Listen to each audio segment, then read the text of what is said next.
Oi, pessoal, um aviso rápido antes de você começar aqui o seu próximo episódio.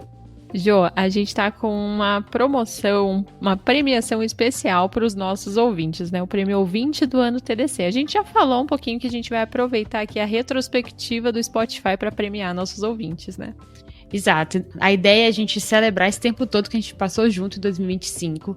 E o ouvinte raiz do TDC, ele vai ganhar um kit exclusivo com camisa, caneca, caderno e caneta que vai ser entregue na casa da pessoa. Esse ouvinte raiz é o ouvinte que mais ouviu o TDC, né? Então ele vai ter que provar pra gente que teve mais minutos ouvidos. Como é que faz para participar? Você vai postar a sua retrospectiva do Spotify e vai marcar o TDC nos seus stories. Tem que lembrar que seu perfil tem que estar aberto para a gente conseguir repostar e conseguir fazer esse acompanhamento. Só que aí, Marcela, vão ser 2 vencedores, tá? O nosso ouvinte raiz, que vai ser essa pessoa que vai ter mais minutos ouvidos, e também vai ter uma pessoa que vai ser sorteada dentre todas as que participaram do desafio. Então, todo mundo que postar tá concorrendo também.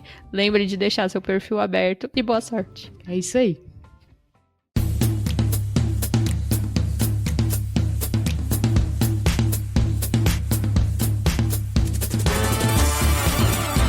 Olá, ouvintes! Sejam bem-vindos a mais um episódio do Tá de Clinicagem, o seu podcast de revisão e atualização em clínica médica. Meu nome é Enio Macedo. Eu sou Letícia Goleri. E eu sou o João Mendes. E hoje, pessoal, nós estamos aqui para discutir um caso, né, Letícia? Caso seu, né? É isso, é um caso meu. Um caso que eu conheci, tomei conhecimento. Achei um caso interessante. Espero que o João não resolva ele em 2 minutos. Tô nervoso. Não.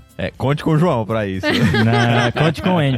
E já pra falar pros nossos ouvintes, né, que o pessoal deve saber, mas pra quem não é novo, sempre tem gente nova chegando, a única coisa que a gente sabe é o que você aí também sabe, que é uma trombose de sítio atípico. Então, é isso que a gente ficou sabendo, a gente foi dar uma estudada aí para trazer uma abordagem para vocês, sempre lembrando que o mais importante nos episódios de caso clínico é o raciocínio, a jornada até o diagnóstico, mais do que o diagnóstico em si. O processo é mais importante do que o destino, né? Sobre a jornada, né? A gente até tenta extrair uma informação antes, mas o pessoal nunca sopra, né? O pessoal é rigoroso, né, João? É. E lembrando também que a gente dá pausas aqui, nessas pausas, tenta responder o que você pensaria, o que você faria na situação, que isso ajuda a ganhar aí um pouco mais de conteúdo, né? Tornar um pouco mais ativo, né, João? É isso. A gente sempre coloca também as referências no descritivo aqui do episódio. Às vezes demora um pouquinho, mas sempre vai ter. E é isso. Algo mais? Vamos lá? Vamos Estão lá. prontos? Pra essa semana de que o Brasil está em voga, né?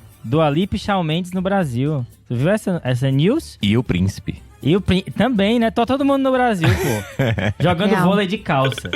Loucura total. Vôlei de areia de calça. O Shawn Mendes já virou brasileiro, né? Demais, pô, demais. Vamos nessa? Bora. Vai.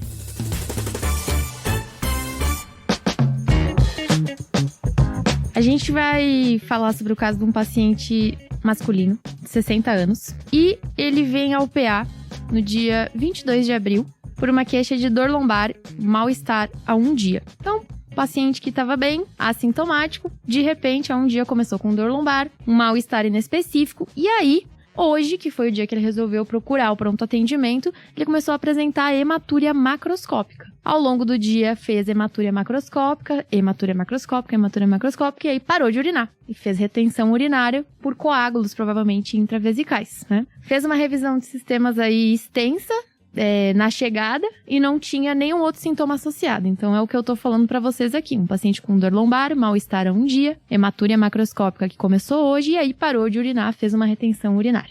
Ok. Beleza. Ele sabe exatamente a hora que começou a dor? A dor ontem? Isso. O que ele tava fazendo? Nada específico. Parado, trabalhando.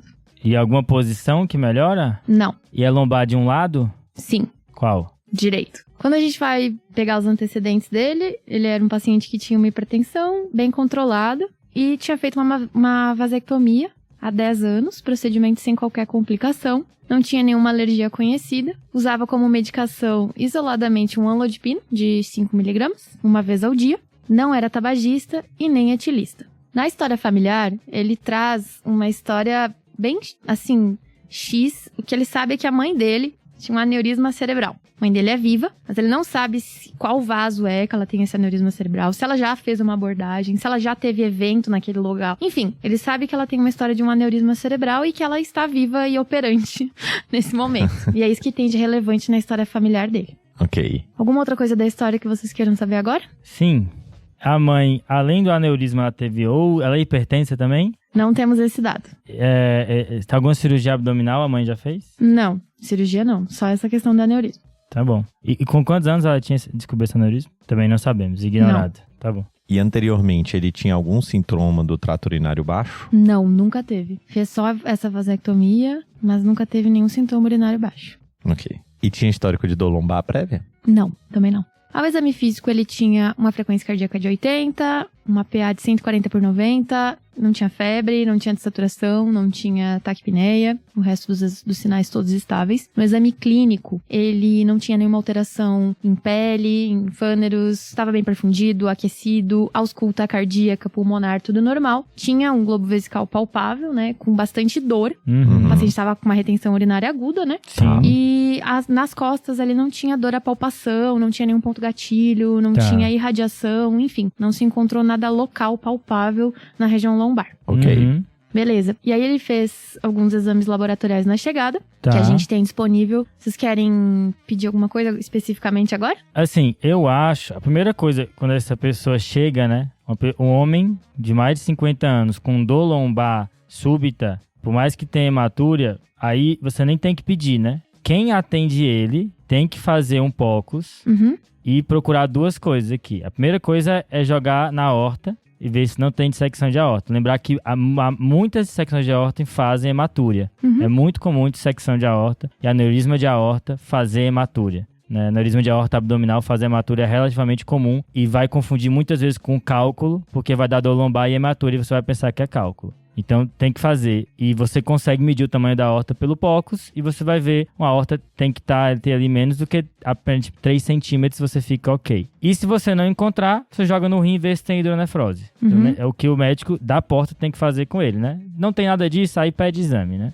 Beleza. E aí, já que vai olhar, já vê logo também o tamanho da bexiga, né? E já estima o quanto de urina vai ter. Beleza. E aí, João, acho que outro comentário que vale também aqui seria uma abordagem pensando na hematúria macroscópica, né? Quando a gente tem uma hematúria macroscópica, geralmente a gente pensa que tem algum tipo de lesão estrutural ali na via urinária. O mais comum, que a gente tem que ficar mais preocupado, é justamente a presença de neoplasias, que são mais comuns aí nesses pacientes na terceira idade, mas principalmente naquelas pessoas que são tabagistas, uma coisa que ele não enfraquece um pouco essa hipótese. E um outro elemento aqui que a gente também deve lembrar em homens nessa faixa etária são questões prostáticas. Por isso que a gente perguntou sobre sintomas do trato urinário baixo, até porque a HPB, ela não somente dá sintomas obstrutivos e irritativos, mas também pode se manifestar com hematúria, e às vezes é uma hematúria bem chata para tratar. E é um paciente que evoluiu com retenção urinária, então às vezes você já tem um pouquinho de obstrução infravesical, coloca um coágulo ali, é o suficiente, né? Por mais que o coágulo não seja tão grande para entupir ali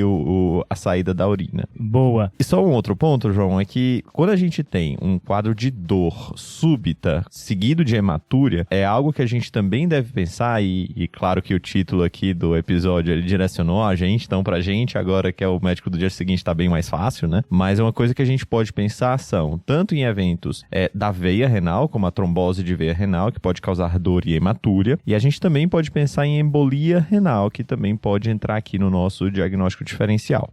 Boa. E ainda focando na hematúria, né, a ideia é estratificar o risco, né, de ser um câncer, né, quando a gente vê um paciente com hematúria, mas hematúria macroscópica o risco é sempre alto, né? Essa ideia de estratificar o risco é mais para hematúria microscópica. Como ele tem hematúria macroscópica, o risco de uma lesão neoplásica, se ele não tiver infectado e nem com litíase, é alto. Infecção e litíase são explicações relativamente comuns, né? Se ele não tiver nenhuma dessas duas, tem que pesquisar ativamente a neoplasia do trato urinário. Então, na história, tem que ter ativamente perguntado, e se ele negou, tem que registrar no prontuário se ele está infectado ou não, se ele tem disúria, outros sintomas compatíveis, né? E ele tem que fazer um exame de imagem do abdômen, né? Perfeito. E um exame de imagem do trato urinário, né, João? Exatamente. Beleza. E além de avaliar a função renal, né, coisa nesse sentido aí, o paciente teve uma retenção aguda, né, se tiver feito uma disfunção importante, aí ele vai ter que ficar internado. Hemograma também, né, às vezes a hematúria pode ser significativa, causar anemia, então é algo interessante pra gente dar uma olhada também. E às vezes o paciente, ele tem discrasias ali que levam a sangramento, então nesse primeiro momento, acho que também é razoável pedir, por exemplo, hemograma completo para olhar plaquetas, coagulograma, pra gente ver se tem alguma coisa a mais ali pra gente pensar também. O fato dele ter coágulos, eu acho que é um outro comentário importante, sugere que é bem urológico mesmo e não glomerular, essa hematúria, né? Bacana. Mas uma coisa importante de atentar nos sinais vitais é se ele tivesse bem hipertenso na entrada, né? Algo que, se a gente não tivesse o dado do coágulo, sugeriria uma origem glomerular, né? E aí teria que olhar bem aí se não tem proteinúria e outros fatores. Perfeito. Bom, dentro do que vocês solicitaram aqui, tem alguns exames da chegada. A gente tem uma hemoglobina de 13,8, um leucócito de 16.900. Pelo valor de referência, ele tinha leucocitose, uma plaqueta de 250 mil, INR de 1,1, um TTPA normal também, uma ureia de 57, uma create de 2,2. A gente não tem valores prévios, mas a princípio não é um paciente que tivesse doença conhecida, né? Doença renal crônica conhecida. Um sódio de 137, potássio de 4,2 e um LDH aumentado, um LDH de 437. Daí, João, algumas coisas chamam a atenção aqui da gente, né? Então, primeiro, um paciente que sangrou e tem um HB ali de quase 14, né? Então, isso até sugere que talvez esse paciente ele já tivesse um HB mais para alta, talvez até alguma coisa de polistemia aqui pra gente pensar. E essa leucocitose também chama atenção. Lembrando que em sangramentos agudos a gente pode até ter um pouquinho de leucocitose, mas isso talvez seja um pouco a mais do que a gente esperaria. E essa creatinina, a gente também vai ter dificuldade de tirar conclusões aqui de forma muito rápida. Até porque esse é um paciente que tem uma retenção urinária, então é possível que a gente esteja olhando aqui para a repercussão disso, que seja uma insuficiência renal aguda pós-renal, ou será que é alguma doença que cursa com essa hematúria e com a alteração de função renal? Então, acho que aqui, para a gente ter isso de forma mais clara, a gente vai ter que desobstruir essa via urinária e aí ver para onde essa creatinina vai andar, já que no relato anterior é que a creatinina fosse normal. Boa, Enio.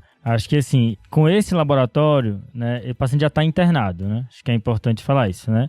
Assim, ele tem uma disfunção orgânica nova e, ele é hipertenso, mas você não sabe se ele é doente renal crônico previamente, ele tem um motivo para ter lesão renal aguda, ele tem que estar internado, tem uma disfunção orgânica. Perfeito. Tá, então acho que é só importante marcar aqui, né? O mais do que o diagnóstico, a condução é mais importante. A mãe com aneurisma cerebral, né? Assim, a gente fica mais assim com síndromes familiares de aneurisma cerebral quando são 2 ou mais parentes de primeiro grau com, né? Mas um já é uma coisa que às vezes você não teve chance de ter 2, né? Parentes de primeiro grau. Então já é uma coisa que você fica assim, o cara tá com uma doença que tá fazendo ele sangrar. Tem a mãe com esse aneurisma cerebral, né? Então já é uma coisa pra gente ficar com a pulga atrás da orelha. Eu perguntei o lado da dor lombar porque a gente tem a síndrome de Nutcracker que pode fazer dor lombar com hematúria, né? Mas é mais à esquerda, no caso dele é à direita, né? E teria que ter ensinado ele fazer um POX, tá? Acho que isso é dever do médico que atende o paciente em que porque assim, se ele deteriorar aguardando os exames e você não fez o POX e você tinha o POX na sua mão,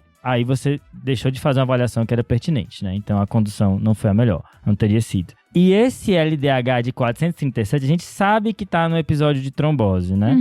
Mas ele sugere isquemia orgânica, né? Lembra que antigamente, quando não tinha troponina e CKMB, minha hemoglobina seriava LDH para infarto, né? Misericórdia. Então, até TGO, se seriava TGO para infarto. Então, o DHL aumentado, né, LDH aumentado, sugere também que algum órgão está sofrendo com isquemia, já infartando, provavelmente.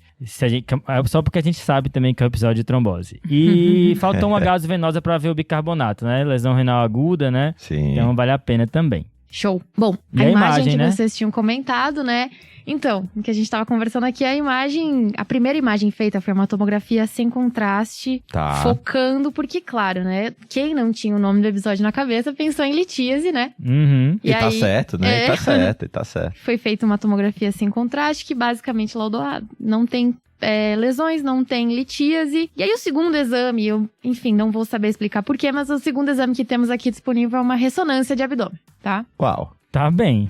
Ok. Talvez a pessoa deve ter ficado com medo de fazer uma tomo com contraste por conta da disfunção renal. Pode Não sei, e queria ver alguma coisa contrastada, Pode que não ser. foi contrastado antes, né? Apesar de que Não o gadolínio sei. também, né, tem as suas questões, mas a ressonância pode ver uma coisa que eventualmente a tomo não viu, enfim. Isso que sim, né? O que apareceu? Bom, na ressonância, então, a gente tem uma aorta, calibre, trajeto, pacificação normal, uma estenose significativa na origem do tronco celíaco, por vezes associado à compressão do ligamento arqueado, com ectasia, tem aumento dos seus demais ramos, não se caracterizam aneurismas, não tem dissecção e não tem estenose. Artéria renal, hilar única, calibre, trajeto, fluxo habitual dos dois lados. Não foi identificado falha de enchimento, nem trombose nos ramos principais das artérias renais. Mas aí aqui eles salientam o método, né? Que não era um anjo, não era uma anjo, não era um exame para ver isso. Um cisto cortical, esofítico, apenas, né? Até 5,7. Renal. Exato. Um cisto renal no polo do rim superior esquerdo. E aí, uma área de hipocontrastação hipossinal na cortical mesorrenal anterior direita, de até 4,8 centímetros de extensão, inespecífica nesse protocolo de ressonância, mas que poderia representar uma área de infarto renal. E correspondia com o lado da dor? Sim. Ok. Rapaz, João, tu entendeu o que foi esse negócio aí do ligamento do tronco celíaco? Então, eu acho que eu faltei nessa aula de português.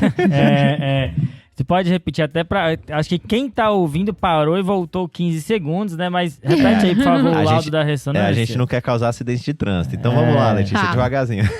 Olha, gente.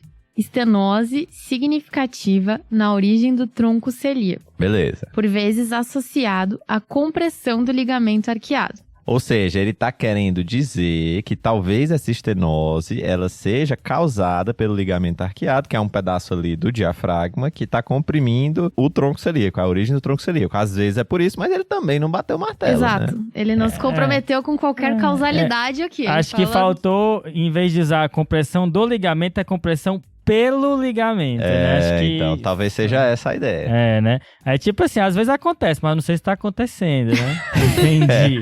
Tá associado. As duas coisas estão acontecendo aqui e a gente não sabe o que tá causando o quê. Acho que essa foi a ideia de não se comprometer, né? Então tá bom. Mas ele realmente não se compromete muito com essa parte de vasos, né? Pelo perfil do exame. Ok. Mas ele dá essa pintada aí de que parece que temos um infarto renal. Que é já outra coisa, né? Fora isso, fora Perfeito. toda essa história da artéria estenose. celíaca aí, o tronco celíaco, a gente tem aí uma imagem de infarto renal à direita. Exato. Perfeito. Agora, acho que a primeira coisa, né? Agora apareceu de fato o título do episódio, né? Mas a primeira coisa é só...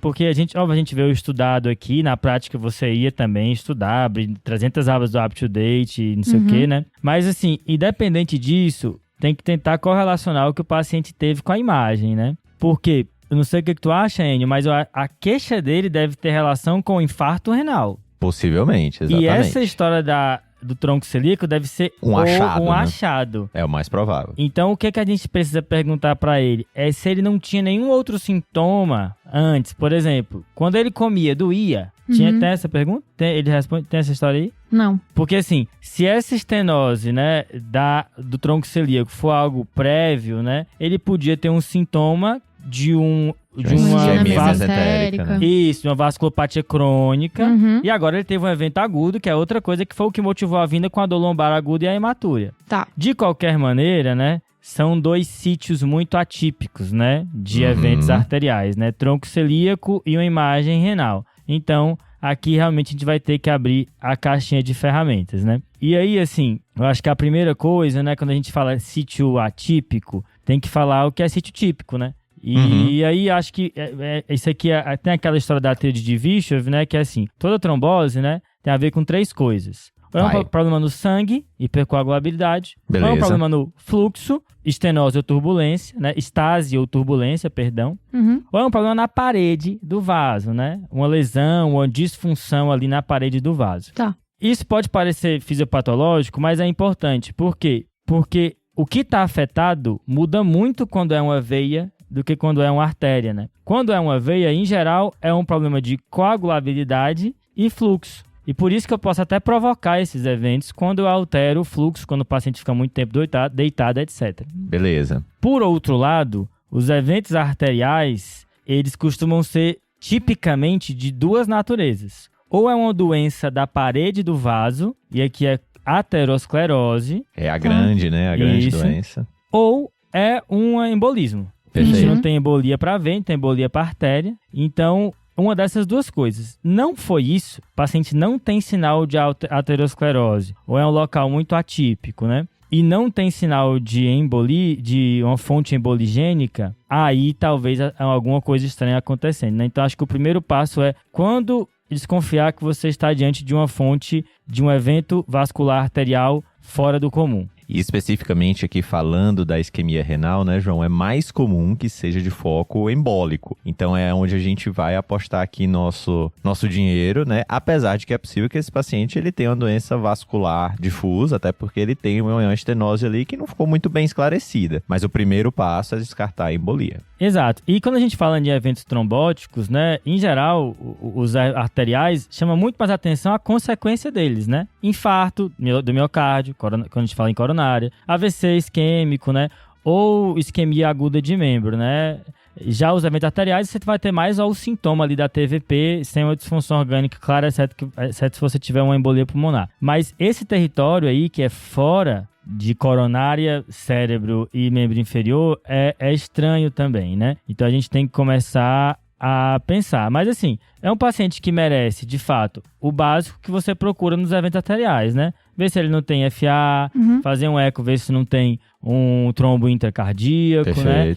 E nessa imagem, você tem que procurar se tem sinais de aterosclerose, né? A gente tem algo nesse sentido aí, Lê? Não. Nessa imagem especificamente, é isso. Ele não se compromete com o vaso, né? Mas ele não fala nada. Ele fala, inclusive, que as artérias estão livres, né?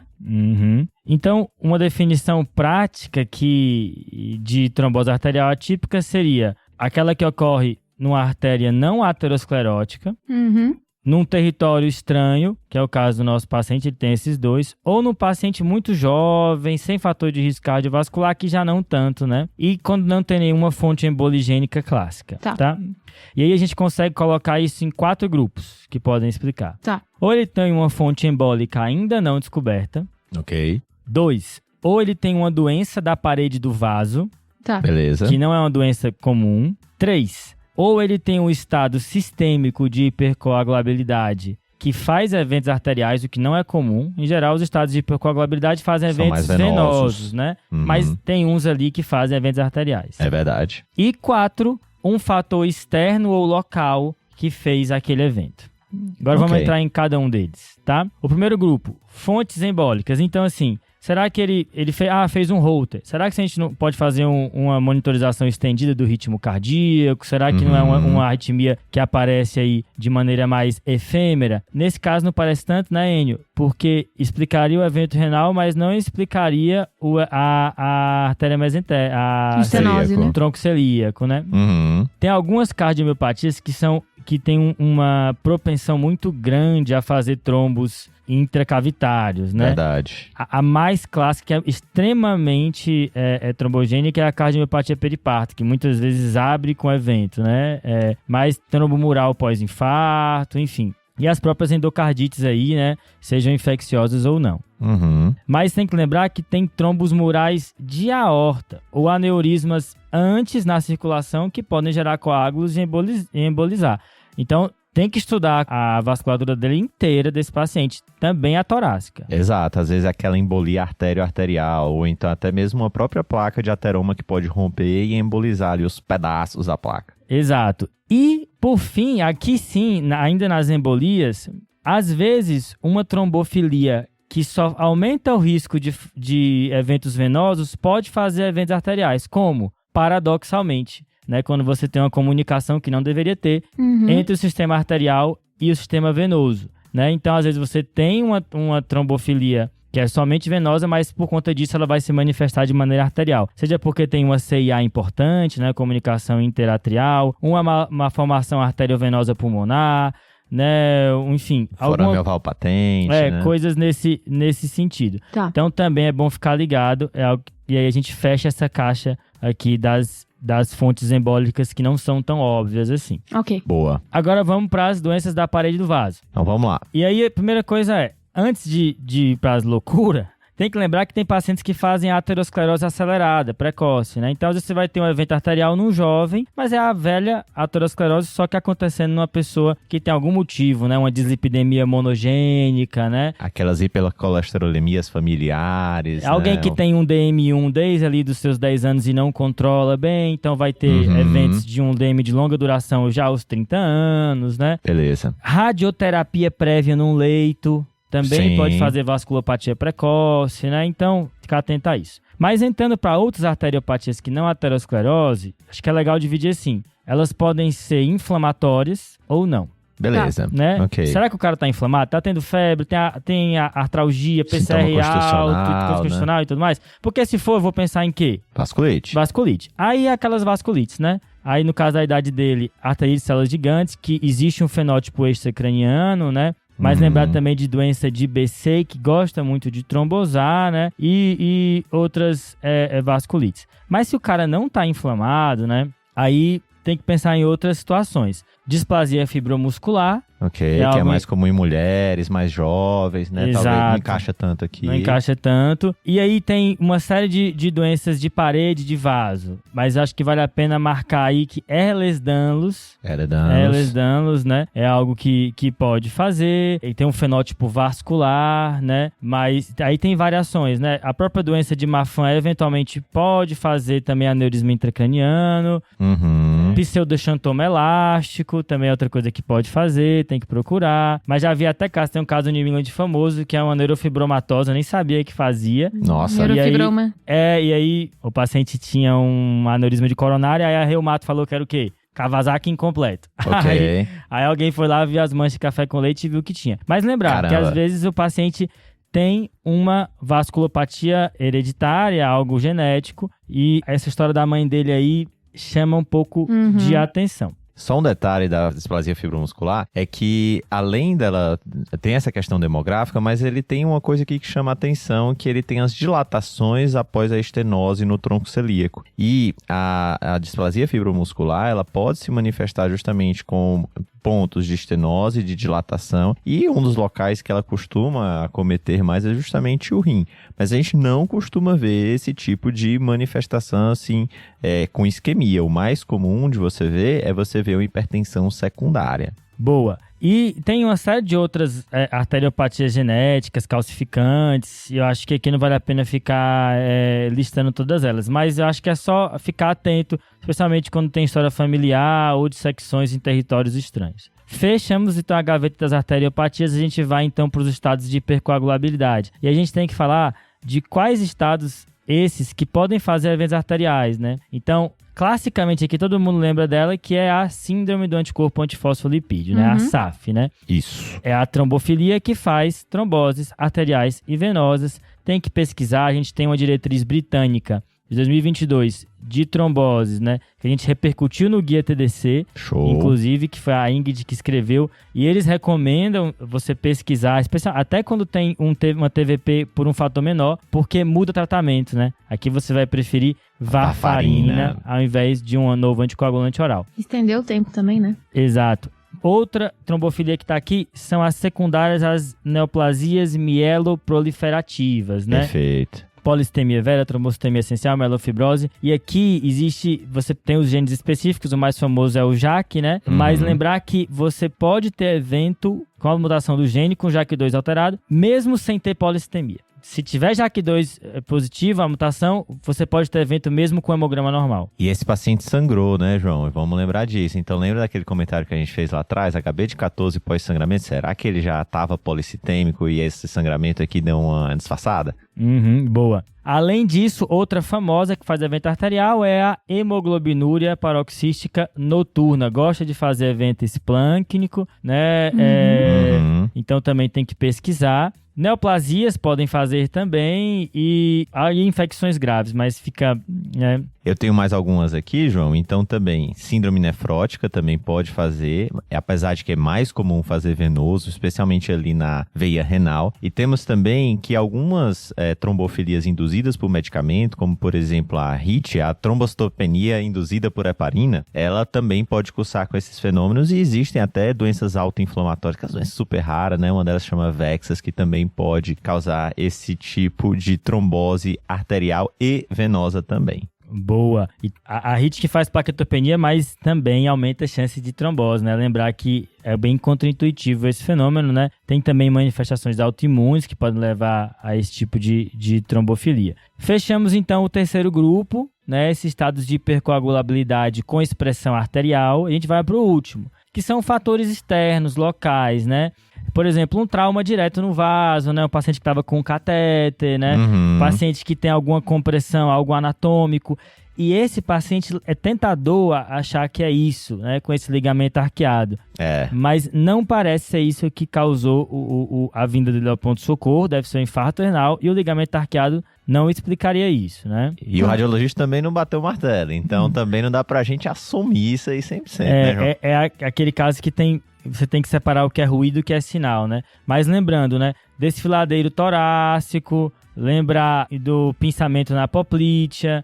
Ainda no grupo de fatores externos, dando uma roubadinha aqui, use drogas, né? Cocaína pode fazer, né? Você pode ter vasoespasmo, hormônios anabolizantes, muito comum hoje em dia, né? Então, é tudo que a gente tem que também colocar aí nesse grupo 4 aí, que seriam os fatores externos ou locais. Boa. Depois dessa lista, hein, Enio? Onde é que esse paciente tá mais aqui pra gente, hein? Rapaz, eu ia atrás primeiro do embólico, então o mais comum aqui pra gente tentar entender melhor, até porque ele não tem outros sinais de aterosclerose naquela artéria renal, então eu investiria meu dinheiro aí. Isso, eu acho que esse é um exame de imagem, né, que por mais que você não saiba ver, é bom você olhar essa imagem, né? Porque você que tá vendo o paciente assim, olha, se ele tem os vasos tudo calcificado, muita aterosclerose, doente, assim, beleza, talvez ele tenha expressado a aterosclerose dele ali por um azar, né? Mas se o vaso é liso, é muito estranho. Dá né? até pra pegar aquela tomo lá, né, João? Sem contraste mesmo, já dá uma olhada, né? Exatamente. Se tiver brancão ali do lado do rim, opa! E é um paciente para você voltar e conversar com ele, né? Porque todas essas exposições que a gente falou, elas podem ser... O paciente pode ter vergonha de falar, né? Que ele usou um hormônio, que ele usou uma droga que não é permitida. Então, você tem que falar que se ele tiver usado é importante, tem que recoletar essa história, né? E uma última coisa que a gente não falou, que eu já vi um caso há muito tempo, que chama mediólise segmentar. Opa! E eu vi justamente na artéria celíaca. No tronco celíaco. Era um cara com dor abdominal e ele teve essa vasculopatia, eu até preciso estudar melhor, mas era exatamente esse caso, sabe?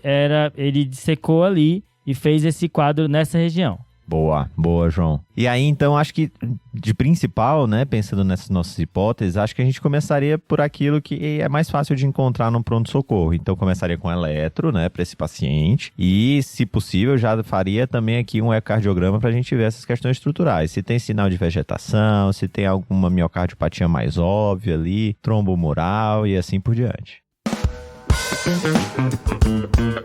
Beleza. Bom, o manejo inicial desse paciente depois desse diagnóstico envolveu, obviamente, né, passar uma sonda de 3 vias, irrigar, fazer aí o controle da função renal. Nesse momento, a impressão da equipe que estava cuidando dele foi de uma doença aterosclerótica e optou-se por, a princípio, começar com estatina de alta potência. Foi optado por começar a anticoagulação com a Rivaroxta e seguir a investigação ambulatorialmente. Então, esse paciente teve alta com a previsão de retorno para seguir a investigação etiológica desse infarto renal e, enfim, não temos mais nenhum outro exame solicitado dessa internação. Beleza. E aí, fazendo coro com aquilo que a gente tinha falado antes, né, que o mais provável é que seja embólico. Eu imagino que aí nesse cenário, né, talvez ele não conseguisse fazer essa investigação completa no contexto aí de PS, e talvez ele tenha deixado anticoagulado pensando nisso também, e por outro lado, a estatina tentando cobrir ali a parte da aterosclerose até se chegar no esclarecimento da etiologia, né? Tá.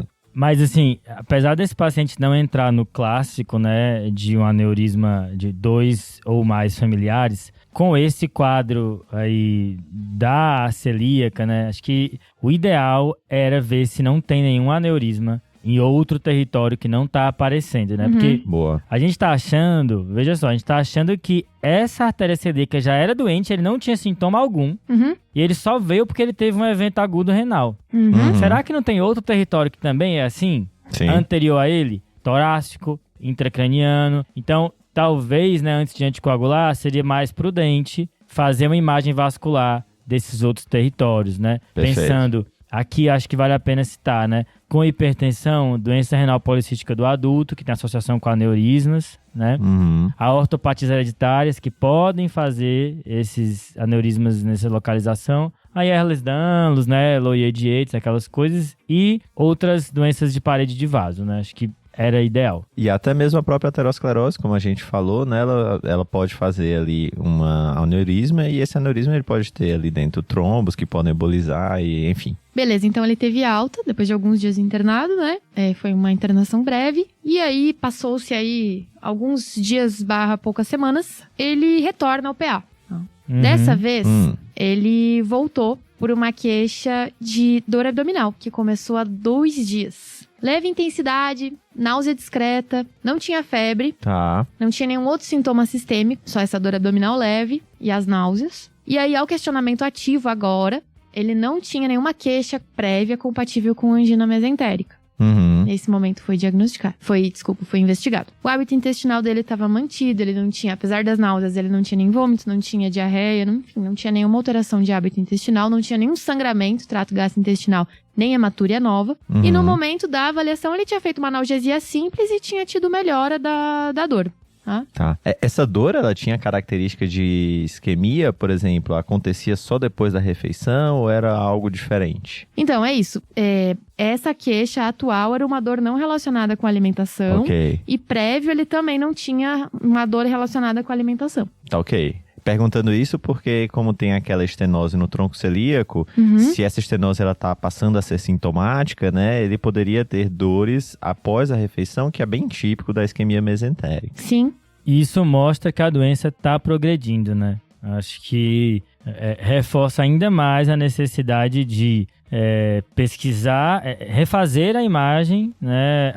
Não sei como é que está a função renal dele agora, mas fazer uma imagem vascular dedicada, e não só do território abdominal, né? Mas também de outros territórios, torácico, também intracraniano, cervical. E nessa imagem, além de avaliar a vasculatura, tem que ver se não tem sinal de infarto de mesentérico, né? Assim, que Perfeito. aí muda muito.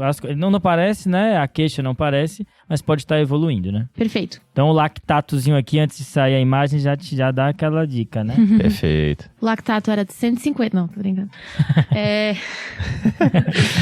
Bom, então no exame físico de novo, era um paciente que tinha um exame físico bem inocente, não tinha nenhuma instabilidade, sinais vitais estavam instáveis, exame abdominal, abdômen flácido, indolor à palpação, não tinha peritonite, não tinha dor à palpação na região lombar, enfim, um exame bem inocente. Acho que vale o resgate também, já corroborando com o que o João falou, que geralmente quando nós temos uma queixa vascular abdominal, o exame físico ele tende a ser mais brando mesmo. Então o paciente ele tem um descompasso entre a clínica, a queixa e o exame físico. Aqui parece que até a clínica tá meio frustra, né? Mas tudo aquilo que a gente falou de investigação continua sendo válido. Perfeito. E aí ele fez exames complementares iniciais, acho que o que é interessante da gente falar aqui, uma HB de 12,6, então tinha tido uma queda discreta em relação à internação anterior. Aí um leuco que já tinha melhorado, de 10 mil, plaqueta 425 mil, PCR bem baixinho, 0,4, e uma ureia e uma create que já tinham melhorado.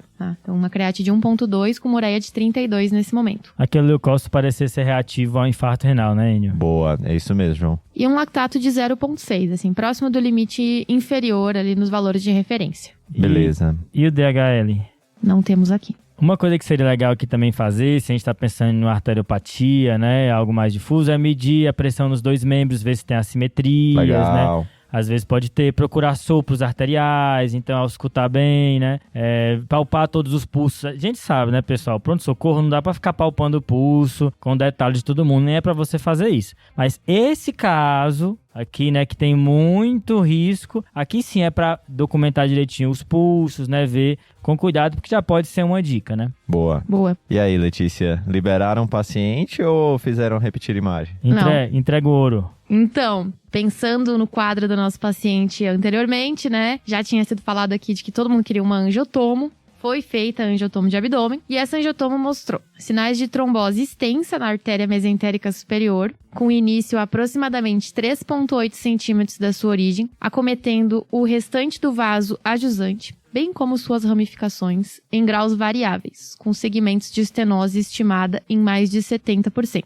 Tem evidência de reenchimento por colaterais, oriundas de ramos das artérias gastroduodenal e mesentérica inferior. Tem estenose significativa na origem do tronco celíaco, por vezes associado à compressão do ligamento arqueado, com ectasia e aumento subsequente de seus demais ramos. Não tem sinais evidentes de sofrimento de alça.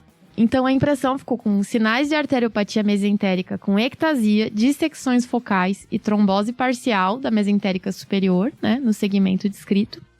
Uma artéria mesentérica inferior pérvia, sem estenose, sem falha de enchimento. Uma amputação ou obstrução do ramo periférico da artéria renal segmentar anterior direita, em correspondência com a área de infarto renal focal. E os demais achados, conforme descrito acima. E aí sim, foi feito a angitomografia de outras partes.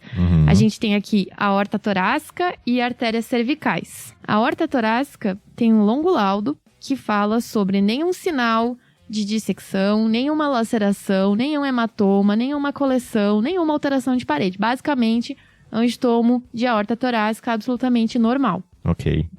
Tá? E artérias cervicais também, basicamente, sem nenhuma lesão. Tem uma tortuosidade só no segmento cervical distal das carótidas internas que não determina estenose significativa. De resto, nenhuma alteração focal.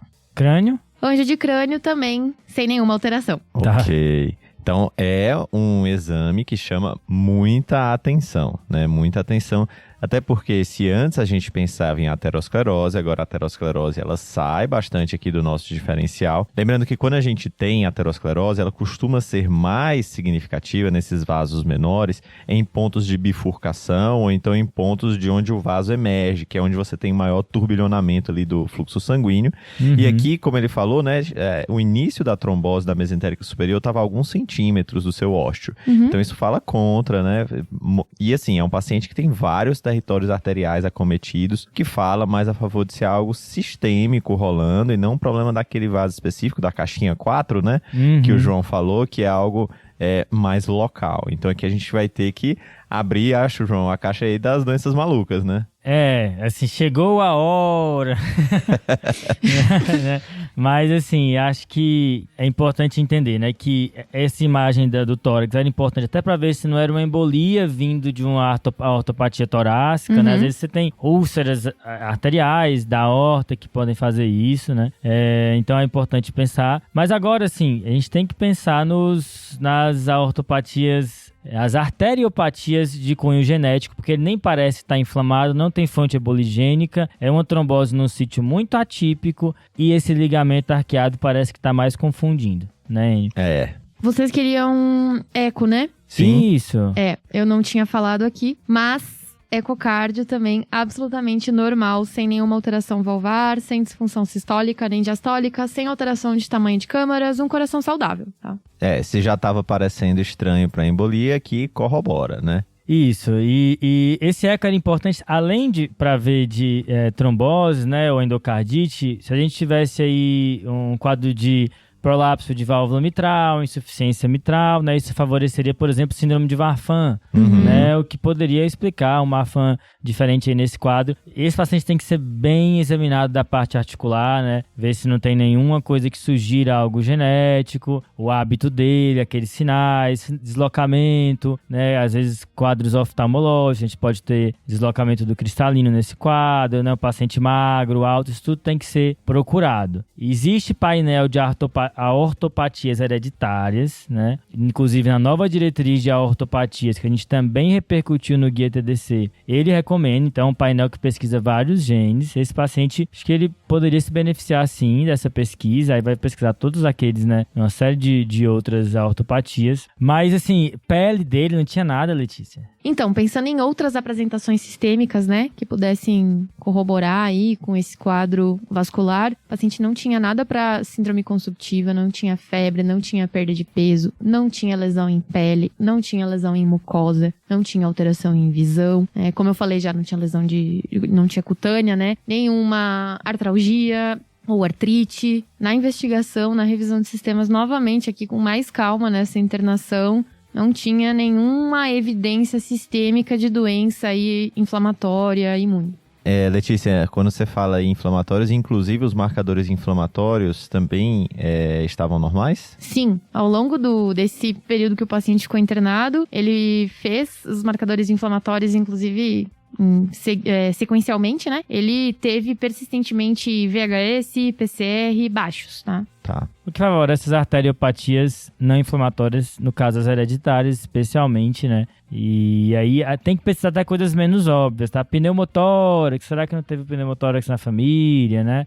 Lembra que aumenta a chance de perdas gestacionais quando pega mulheres. Você pode ter diverticulose colônica, então tudo isso vai acontecer nessa população, né? Pectus excavatum. E eu acho legal também excluir essa questão das vasculopatias inflamatórias, porque tem uma outra vasculite, a poliarterite nodosa, que também pode dar um acometimento abdominal e das artérias renais, também pode ter esse aspecto aí de algumas dilatações. Então isso é algo que também é interessante a gente descartar. Sem esse processo inflamatório, acho pouco provável que sejam disso, então concordo com o João. E acho que vale a pena a gente também, João, abrir essa investigação de outras doenças sistêmicas aqui. Uhum. Por exemplo, a SAF catastrófica, né, com vários sítios arteriais aí sofrendo trombose. A própria HPN também, a gente vê que na HPN a gente vai ter... HPN é hemoglobinúria paroxística noturna, né, aqui no caso. Não é hidrocefalia de pressão normal, já ia falando. Exatamente. Você vai pensar hidrocefalia de pressão não é dessa vez.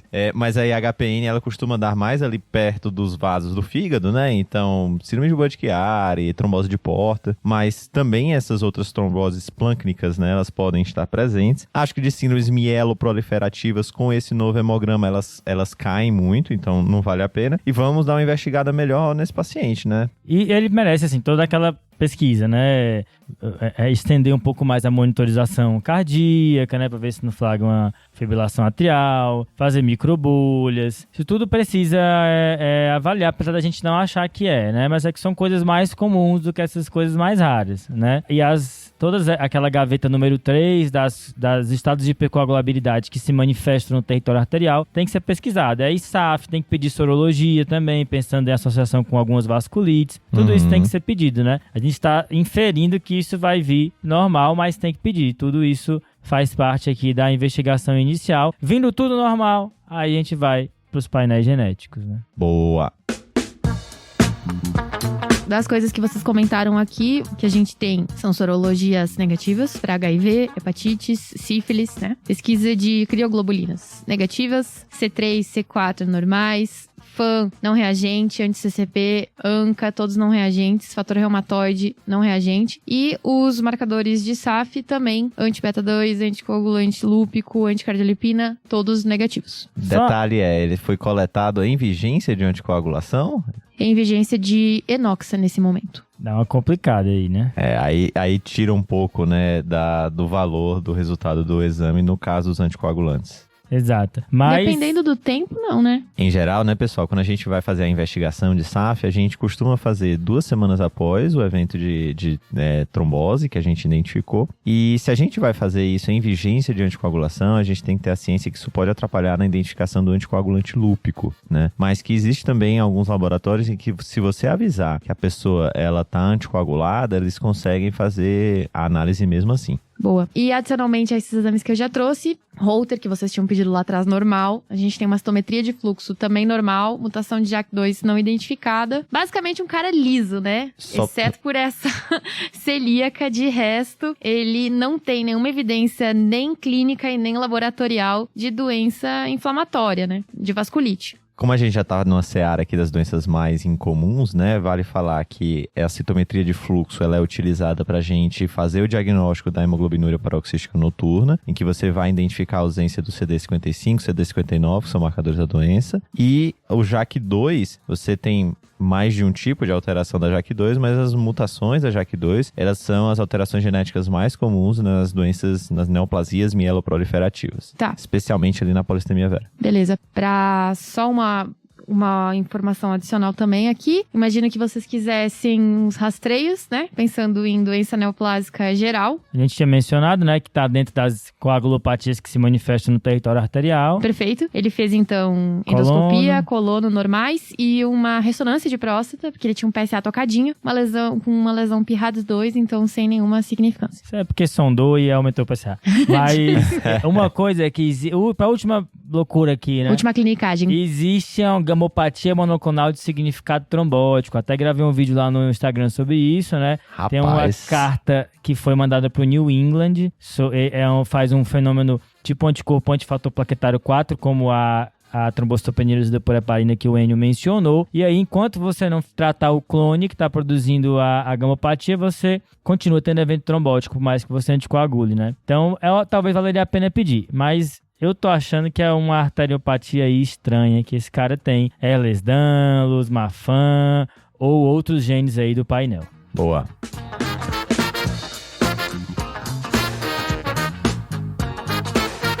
E aí, Letícia, qual foi a conclusão do caso? Conta pra gente. Bom, foi feita uma rediscussão da imagem, né, dessa anjo na radiologia. E aí, numa discussão multidisciplinar aí, hemato, reumato, cardio, radiointervenção, o diagnóstico final presuntivo ficou como SAM, né? Uma das doenças que o João tinha citado aqui, não genética, mas é a mediólise arterial segmentar, que é uma doença aí não aterosclerótica, não inflamatória, uma vasculopatia, né? Que é caracterizada por degeneração da ilise da média, né? E geralmente acomete artérias abdominais de tamanho médio, exatamente. Então, celíaco é um sítio comum. A gente tá falando geralmente de artérias esplâncnicas, como celíaca, mesentérica superior, hepática, renal. Enfim, a gente não sabe exatamente de onde vem, a etiologia não é conhecida, não tem um guideline estabelecido. O diagnóstico definitivo ele é feito com histopatologia, então seria a biópsia daquele vaso. Tá. Mas muitas vezes ele é feito presuntivamente justamente com uma vasculopatia não inflamatória, não associada à malignidade, não aterosclerótica e uma imagem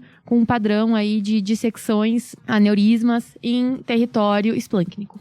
Caramba, aprendi com esse caso, hein? Muito interessante, Letícia, muito legal. Eu vi uma vez só essa doença, já faz uns 5 anos, eu acho que o Pedro vê esse caso também. E é difícil, né? Porque tem que excluir muita coisa.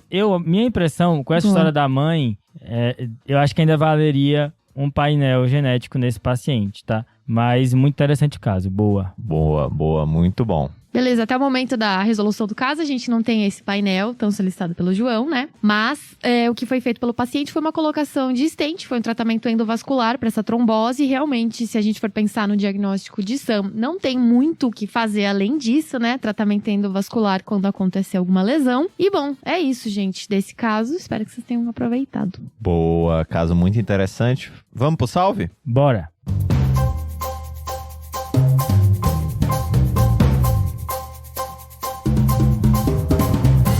Bom, vou começar então pelo meu salve. O salve de hoje é pra Kainan e Olivia, que ficaram sozinhos na enfermaria de cardiocirurgia, pras amigas Liv e Rafaela irem no Congresso de Clínica Médica. Boa, valeu, galera. Já emendando o meu salve, vai pro Dr. Fabiano SB, que diz que acompanha a gente toda semana, pediu aí numa das nossas lives esse salve. Então, abraço aí, Fabiano. Abraço. E por último, eu vou mandar o salve para minha colega da preceptoria da geriatria no HC, que é a Júlia Campos Fonseca, que ela tá me cobrando, que eu ainda não mandei salve para ela, e também para a turma de residentes do R3 e do R4 de geriatria lá do HC. É muita gente, eu queria citar muita o nome gente. de todo mundo, mas aí não vai dar, então fica o salve coletivo. Valeu, salve, pessoal. salve, galera. Abraço. Valeu. Um abraço. Falou.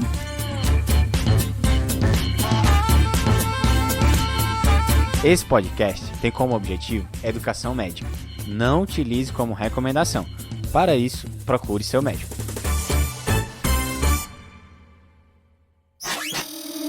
Essa é uma produção do Bicho de Goiaba.